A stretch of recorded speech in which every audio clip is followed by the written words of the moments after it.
The poster was a splash of bright, inviting colors, announcing the annual school talent competition with cheerful, bold letters.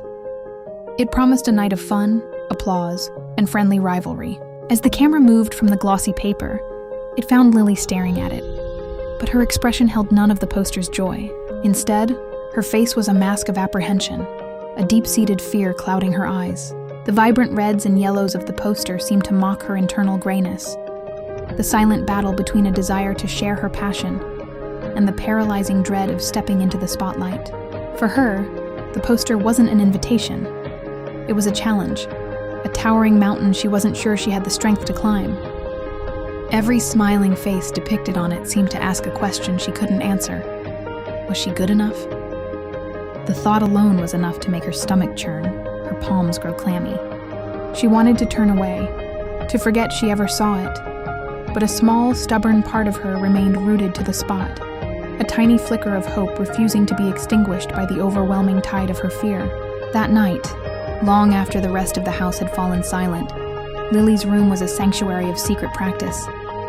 The only light came from a single desk lamp, casting long, dancing shadows on the walls that seemed to mimic her own restless movements. A montage of her efforts played out in the quiet solitude.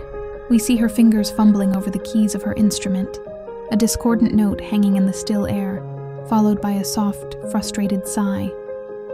She would stop, shake her head, and run a hand through her hair, the weight of her own expectations pressing down on her. The sequence shows her pacing the floor, whispering encouraging words to herself that sounded unconvincing even in the privacy of her room. One moment, a brief, beautiful melody would emerge, a glimpse of the talent she possessed, but it would quickly be swallowed by another mistake, another wave of self-doubt. Her reflection in the dark window pane showed a face etched with a mixture of determination and despair, a testament to the lonely, uphill struggle against the inner critic that told her she would never be ready, that she was destined to fail. The night of the competition arrived like a final verdict. The backstage area was a flurry of nervous energy, a chaotic mix of excited chatter and last-minute preparations.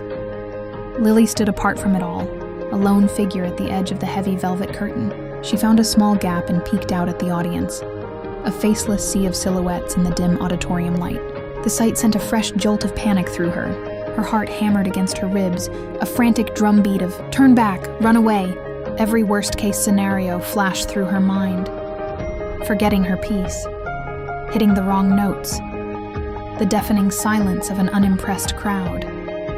It felt easier to retreat into the shadows, to let this moment pass and remain safely anonymous.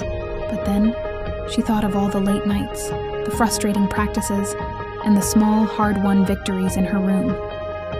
Taking a deep, shuddering breath, she closed her eyes, silencing the cacophony of fear for just a second. She held on to that fragile moment of peace, a tiny anchor in the storm of her anxiety. With a resolve she didn't know she had, she took the first step, then another, walking out from the reassuring darkness and into the single, brilliant spotlight. The final shot captures the end of her performance. The last note hangs in the air, pure and clear, before fading into a profound silence. Lily's hands, which had been so sure and steady just a moment ago, now rested lightly on her instrument. She kept her eyes closed for a beat longer, savoring the feeling. When she finally opened them, there was no trace of the earlier fear. Instead, a slow, radiant smile spread across her face, a look of immense relief mixed with a burgeoning sense of pride. The applause began to swell from the audience, but it was a distant sound, secondary to the internal validation she was feeling. In that moment, she understood. The outcome, the applause, the judgment of others, none of it mattered as much as the simple, powerful act of showing up. She had faced her deepest fears and walked through them. The true prize wasn't a trophy or a title. It was this feeling, right here, on this stage. It was the quiet, profound realization that the courage to try was its own and most meaningful reward.